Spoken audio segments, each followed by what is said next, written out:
ये आकाशवाणी है।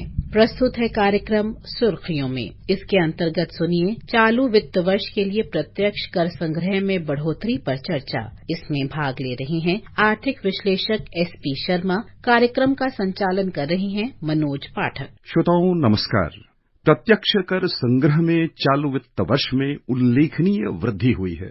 यदि हम आंकड़ों पर ध्यान डालें तो प्रत्यक्ष कर संग्रह पिछले वर्ष इसी अवधि की तुलना में लगभग 20% बढ़ा है। 17 मार्च तक 18.90 लाख करोड़ रुपए इस वर्ष संग्रहित हो चुके हैं अब तक, जबकि कुछ दिन अभी वर्तमान चालू वित्त वर्ष के बचे हुए हैं।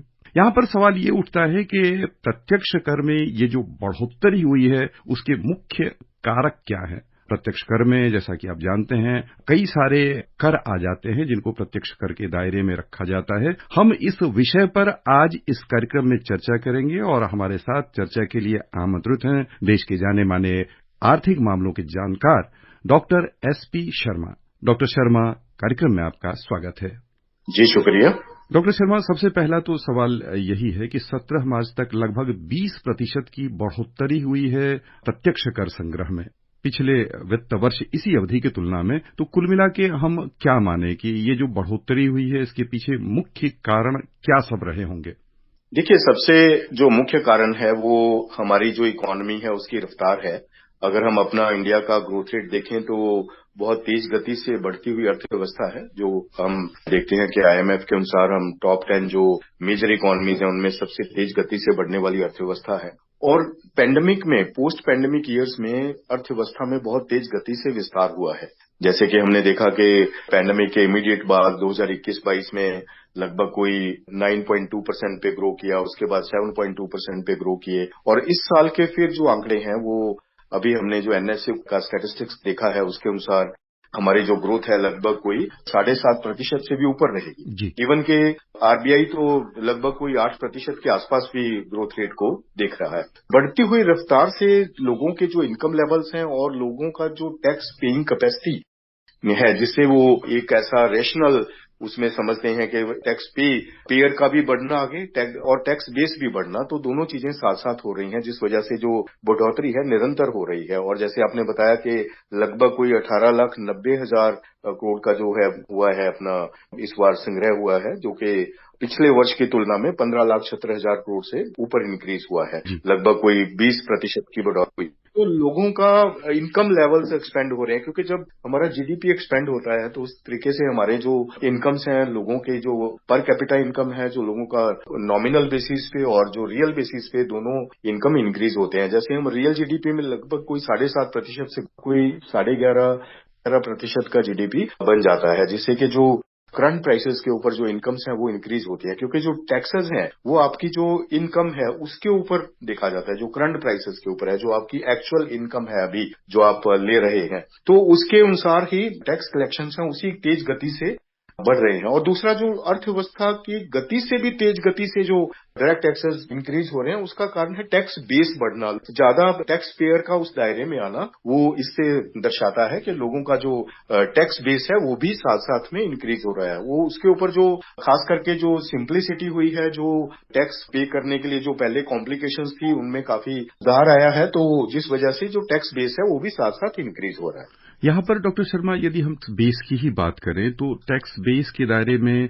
यानी किस प्रकार के लोग आ रहे हैं जिनकी आय कम है, नौकरी पेशा लोग हैं या कारोबारी हैं, किस तरह के लोग कर देने के लिए सामने आए हैं, इस पर थोड़ी सी चर्चा करके आप स्पष्ट कर सकेंगे?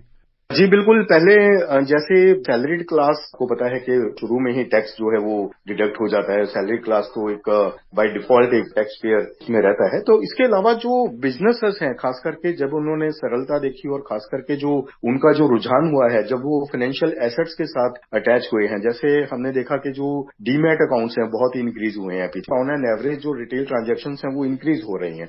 तो कुल मिला के क्योंकि जो डायरेक्ट टैक्सेस है उनके ऊपर आपका जो पर्सनल इनकम टैक्स के अलावा जो सिक्योरिटीज ट्रांजैक्शन टैक्स है, एसटीटी है, वो भी आ जाता है। तो कुल मिला के जो लोगों का एक्सपोजर है, खास करके जो फाइनेंशियल एसेट्स के साथ हुआ है, खास करके पहले जब लोग एक क्लोज्ड उसमें थे, जो रेस्ट्रिक्टेड दायरे में जो ज्यादातर इनकम टैक्स जो था इनकम्स के ऊपर ही आता था ज्यादातर, जो मेन उसका प्रोपोर्शन होता था। उसके बाद अब जैसे वो फाइनेंशियल एसेट्स के साथ जुड़ रहे हैं और ऑर्गेनाइज सेक्टर में आ रहे हैं, तो मिडिल इनकम ग्रुप्स और लोअर इनकम ग्रुप्स भी जब उनका टैक्स किसी ऐसे फाइनेंशियल एसेट में इन्वेस्ट करते हैं, जब उनका कोई कुछ कैपिटल गेन होता है या फिर वो ट्रांजैक्शंस करते हुए अपना टैक्स पे करते हैं, तो उसके हिसाब से जो ओवरऑल टैक्स मोमेंटम है उसका जो बेस है वो विस्तार में आया है पिछले कुछ वर्षों में। यहाँ पर एक हमारे श्रोता बहुत आसानी से समझ सकें वैसा सवाल आपके सामने रखना चाहेंगे। प्रत्यक्ष कर और अप्रत्यक्ष कर दोनों में अंतर हम किस बात से समझें? देखिए, जो डायरेक्ट टैक्सेस हैं, आपका जो निजी इनकम है, जो आप यानी आपकी सीधी इनकम आमदनी है, आय है, सीधी आमदनी है, जो या तो कंपनीज अपने बिजनेस करके उसके ऊपर प्रॉफिट लेती हैं, जैसे कॉर्पोरेट टैक्स पे करती हैं कंपनीज, और हम अपना income tax, personal income tax जो हम पे करते हैं। मान लीजिए कोई सैलरीड आदमी है, वो अपना टैक्स पे कर रहा है, तो ये सभी चीजें जो डायरेक्ट टैक्सेस में, प्रत्यक्ष कर में जो आप कह रहे हैं, तो उसके दायरे में आते हैं। इनडायरेक्ट टैक्सेस जो आपको डायरेक्ट नहीं पे करना पड़ता, जो कि आपको वस्तुओं के ऊपर देना पड़ता है, जो आपके सामने सीधे तौर पे विजिबल नहीं है, वो आप इनडायरेक्टली पे कर रहे हैं। आप कोई सामान खरीद रहे हैं और उसके ऊपर जो जीएसटी है वो लगा हुआ है। पहले वो इनडायरेक्ट टैक्सेस होते थे जिसमें बहुत सारे टैक्सेस होते थे, जिसमें 17-18 जो इनडायरेक्ट टैक्सेस होते थे, अलग अलग वो प्रकार के टैक्स लिखे होते थे कि इतना % इसमें ये है, इतना। फिर खाली एक जीएसटी आने के बाद एक सिंपल टैक्स जो था वो दर्शाया जाता है कि इसके ऊपर इतना जीएसटी है, इसके ऊपर 11% जीएसटी है या 18% जीएसटी है या 5% जीएसटी है, वो सीधा उस प्रोडक्ट के ऊपर लिखा होता है। या फिर कोई सर्विसेज सेक्टर का ट्रांजैक्शन है तो उसमें सीधे तौर पे बताया जाता है कि इतने का ये ट्रांजैक्शन है प्लस इतना % इसमें जीएसटी लगेगा। तो कुल मिला के जो राशि है वो जीएसटी को मिला के बन जाती है। तो वो हो गया एक इनडायरेक्ट, जो आप सीधे तौर पे सरकार को नहीं पे कर रहे, वो सीधा जो है वो उसमें जा रहा है। इनडायरेक्टली जो है उपभोक्ता के ऊपर लग रहा है एंड ऑफ द डे जाके। तो प्रोड्यूसर ने पहले सामान प्रोड्यूस किया, उसके बाद होलसेलर के पास गया, फिर रिटेलर के पास गया, फिर उपभोक्ता के पास गया। तो उसमें कई स्टेजेस आती हैं। लेकिन इसमें क्या है कि डायरेक्ट टैक्सेस में सीधे तौर पे एक बहुत ही अपेरेंट होता है, जिसको जो भी अर्न कर रहा है, जो भी जिसकी इनकम है, उसको सीधे तौर पे पता होता है कि वो कितने % जो टैक्स ब्रैकेट है उसमें आता है, वो उसको कितना रिबेट मिलता है। जैसे बहुत सारे रिबेट्स भी हैं अगर वो हाउसिंग में इन्वेस्ट करता है, या फिर उसका जो दूसरे इन्वेस्टमेंट्स हैं, पब्लिक या जो प्रोविडेंट फंड है उसमें इन्वेस्टमेंट्स हैं, या फिर वो फिक्स्ड इनकम में इन्वेस्ट करता है, तो कुछ जो रिबेट्स हैं वो इनकम टैक्स के उसमें रहते हैं। उन सब चीजों के कैलकुलेशन के बाद फाइनली उसको कितना टैक्स पे करना पड़ता है, उसको वो बड़ा अपेरेंट एक फिगर सामने होता है कि मैं इतने टैक्स के दायरे में आता हूं, मैं 10% में आता हूं या 20% या 30% में, तो उसको ये ज्ञात होता है। मतलब उसके सामने ये नहीं है कि उसको कुछ पता नहीं है। तो वो जो व्यक्ति है, जो टैक्स पेयर है, उसके सामने सारी चीजें ट्रांसपेरेंटली जो कानून के मुताबिक जो इनकम टैक्स रूल्स हैं उसके अनुसार सब चीजें उसको मालूम होती हैं, उसी के अनुसार भी वो अपना टैक्स पे करते हैं। इसमें बहुत सारी चीजें ऐसी होती हैं, कई बार इनकम होने के बाद की जाती हैं, कई बार नोशनल इनकम जो होने वाला है, कई बार एडवांस टैक्स दिया जाता है। जैसे इस बार जो एडवांस टैक्स है उसमें भी काफी अच्छी बढ़ोतरी हुई है, लगभग कोई 20% से भी ज्यादा बढ़ोतरी हुई है। वास्तविक आंकड़े हैं वो हम श्रोताओं के समक्ष रख देते हैं। श्रोताओं, इस अवधि में यानी 17 मार्च तक जो अग्रिम कर, एडवांस टैक्स, जिसकी बात हमारे विशेषज्ञ कर रहे हैं, वह 9,11,000 करोड़ रुपए रहा है, जो कि पिछले वर्ष इसी अवधि की तुलना में 22% अधिक है। साथ ही यदि हम कॉर्पोरेट टैक्स की बात करें तो कॉर्पोरेट टैक्स भी 9,14,000 करोड़ रुपए रहा है इस अवधि में, जबकि व्यक्तिगत आयकर 9,72,000 करोड़ रुपए संग्रहित हुआ है। यहां पर हम एक बार फिर डॉक्टर शर्मा आपसे समझना चाहेंगे कि कुल मिलाकर हम ये मान के चले कि सरकार की जो मशीनरी है या मैकेनिज्म है, जो प्रक्रिया है, वह सरलीकृत हुई है, जिसके चलते जो कराधान है वो बढ़ रहा है, कर का आधार भी बढ़ रहा है, या लोगों की आमदनी बढ़ रही है, देश तेज गति से आगे बढ़ रहा है, या दोनों ही कारक इसमें सम्मिलित हैं? जी, इसमें दोनों ही कारक इसमें सम्मिलित हैं। अगर खाली सिंप्लिसिटी होगा या सरलता होगी टैक्स भरने में, या रूल्स को बहुत सिंपल कर दिया जाएगा, या फिर बहुत सारा इंसेंटिवाइज कर दिया जाएगा और लोगों को इनकम नहीं है, फिर भी टैक्स नहीं बढ़ सकता है। टैक्स भी तभी बढ़ेगा जब लोगों को इनकम होगी और फिर वो सरलता से पे कर पाएंगे। और ये दोनों चीजें ही बहुत ही इंटरकनेक्टेड हैं कि एक तो सरलता होनी चाहिए, दूसरा लोगों का जो पेइंग कैपेसिटी है वो इंक्रीज होना चाहिए। तो दोनों चीजें ही हुई है।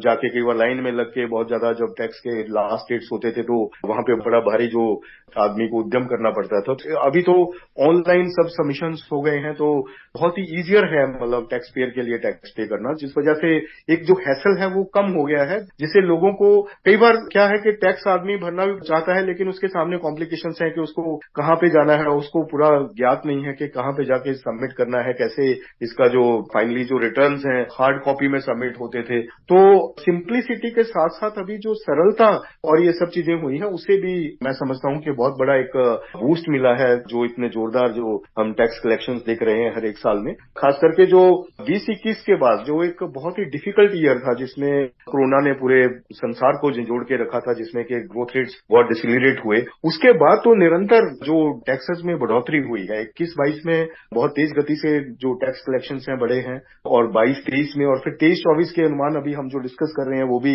लगभग कोई 20% से टैक्स इंक्रीज होना, और वो भी एक हाई बेस के ऊपर। बहुत बड़ी बात है कि वाकई ही जो हमारी इकोनॉमी है वो बहुत ही जो फंडामेंटल्स हैं उनसे पता चलता है कि चीजें जो टैक्सेस के साथ कितना जो है विजिबल है चीजें, मतलब दोनों चीजें कनेक्टेड हैं। एक तो टैक्स बेस बढ़ना, दूसरा इकोनॉमी की रफ्तार इतनी तेज गति से आगे बढ़ना। तो मान लीजिए इकोनॉमी बहुत तेज गति से आगे बढ़ रही है और हम देखें कि टैक्स जो कलेक्शंस हैं वो बहुत तेज गति से नहीं बढ़ रहे या फिर थोड़ा लैकलस्टर ट्रैजेक्टरी में है, तब भी प्रतीत होता है कि शायद इकोनॉमी की रफ्तार जो है वो रियल उसमें नहीं है। लेकिन अभी जब सब चीजें, जैसे हमने जीएसटी कलेक्शंस भी हम देख रहे हैं कि जीएसटी कलेक्शन भी बहुत तेज गति से बढ़ रहे हैं, लगभग कोई उनमें भी वाईओवाई अगर हम इस साल का देखें फरवरी तक का तो 12.5% का तो जीएसटी में भी बढ़ोतरी हुई है। 20-21 को छोड़ के जब थोड़ा सा माइनस में जीएसटी रहा था लगभग कोई 7% से, उसके बाद 21-22 में 23-24% से ग्रो किया, और 22-23 में 18% से ग्रो किया जीएसटी भी। तो कुल मिला के जो डायरेक्ट टैक्सेस हैं, इनडायरेक्ट टैक्सेस हैं, उनमें बहुत तेज गति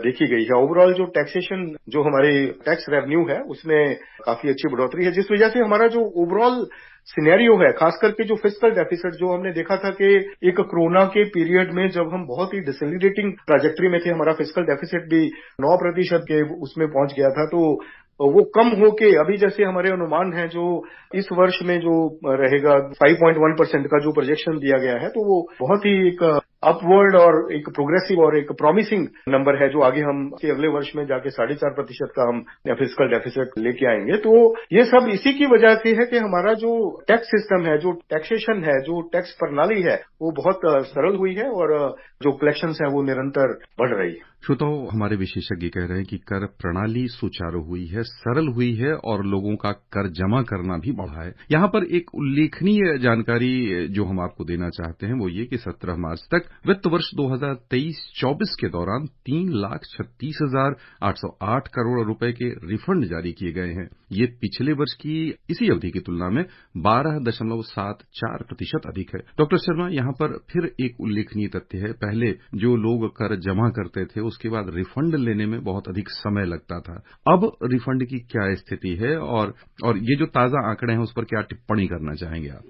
जी बिल्कुल, रिफंड का अगर हम देखें तो वाईओवाई में लगभग कोई 12% से भी ऊपर का ग्रोथ आया है कि रिफंड्स बहुत इंक्रीज हुए हैं। जो पहले का समय था इसी ट्रैजेक्टरी में अगर हम देखें तो पिछले वर्ष ये 2,98,000 करोड़ थे, अभी 3,36,000 करोड़ का जो है रिफंड उल्लेख किया गया है। तो इसके पीछे एक तो रिफंड प्रक्रिया का बहुत सरल होना, और दूसरा जो रिफंड्स है वो with in 3-4 days, 5 days, 7 days के बीच में भी लोगों को अकाउंट में दिखता है कि उनका रिफंड जो है वापस आ गया है।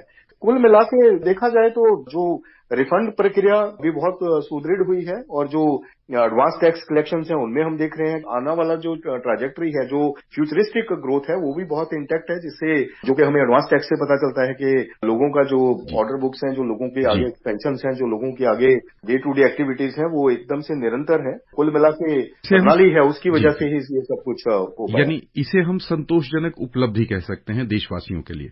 बस यहीं पर बिल्कुल, जो कि नंबर्स भी दर्शाते हैं, इससे हमें साफ तौर पे पता चलता है कि जो सिस्टम है बहुत सरल हुआ है, जिसकी वजह से जो नंबर्स हैं वो बहुत तेज गति से आगे बढ़ रहे हैं। जी, बस यहीं पर श्रोताओं की ओर से डॉक्टर शर्मा हम आपको बहुत बहुत धन्यवाद देना चाहेंगे। जी, शुक्रिया। अभी आप सुन रहे थे चालू वित्त वर्ष के लिए प्रत्यक्ष कर संग्रह में बढ़ोतरी पर चर्चा। इसमें भाग ले रहे थे आर्थिक विश्लेषक SP शर्मा। कार्यक्रम का संचालन कर रहे थे मनोज पाठक।